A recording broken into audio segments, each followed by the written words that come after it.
भोलेनाथ को सृष्टि का पालनकर्ता कहा जाता है। मान्यता है कि भोलेनाथ पवित्र भाव से की गई भक्ति से जल्द प्रसन्न हो जाते हैं और अपने भक्तों की सभी मनोकामनाओं को पूरा करते हैं। सावन मास उनकी कृपा पाने का विशेष मास है और शिव भक्त इस अवसर पर शिव पूजा का विशेष विधान करते हैं। लेकिन नाराज होने पर देवताओं को भी शिव के कुभाजन का शिकार होना पड़ा है और महादेव ने उनको कठोर दंड देकर दंडित किया है।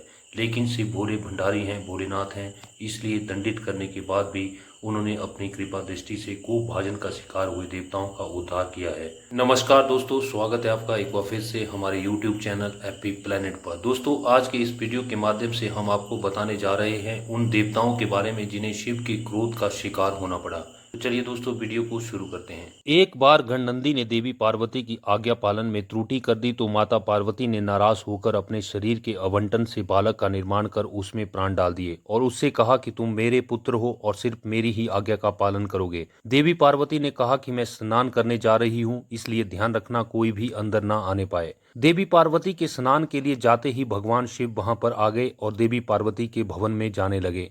पार्वती पुत्र ने विनय पूर्वक उनको रोकने का प्रयास किया तो शिव क्रोधित हो गए और उन्होंने अपने त्रिशूल से उस बालक का सिर काट दिया।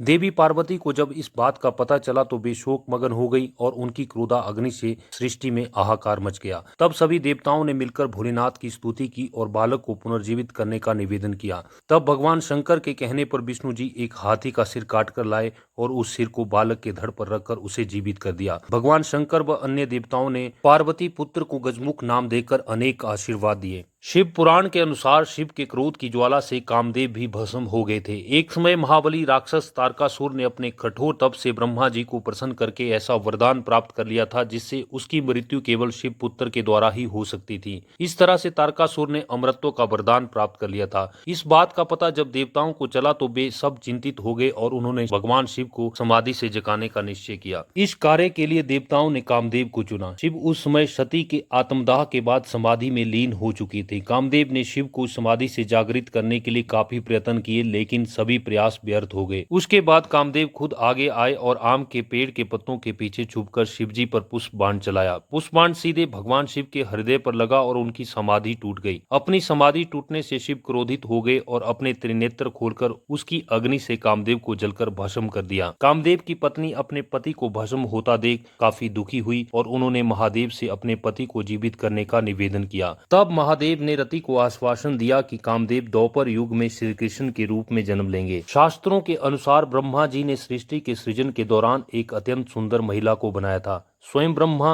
अपनी रचना पर इतने मुग्ध हो गए थे कि उस महिला को पसंद करने लगे। महिला का नाम शत्रुपा था। शत्रुपा ने ब्रह्मा की दृष्टि से बचने के लिए हर संभव कोशिश की लेकिन वह सफल नहीं हो सकी। उस समय शत्रुपा में हजारों जानवरों में बदल जाने की शक्ति थी और उन्होंने ब्रह्मा जी से बचने के लिए यह सभी जतन किए, लेकिन ब्रह्मा जी शत्रुपा के प्रेम में इतने आसक्त हो गए थे कि उन्होंने जानवर रूप में भी उनको नहीं छोड़ा।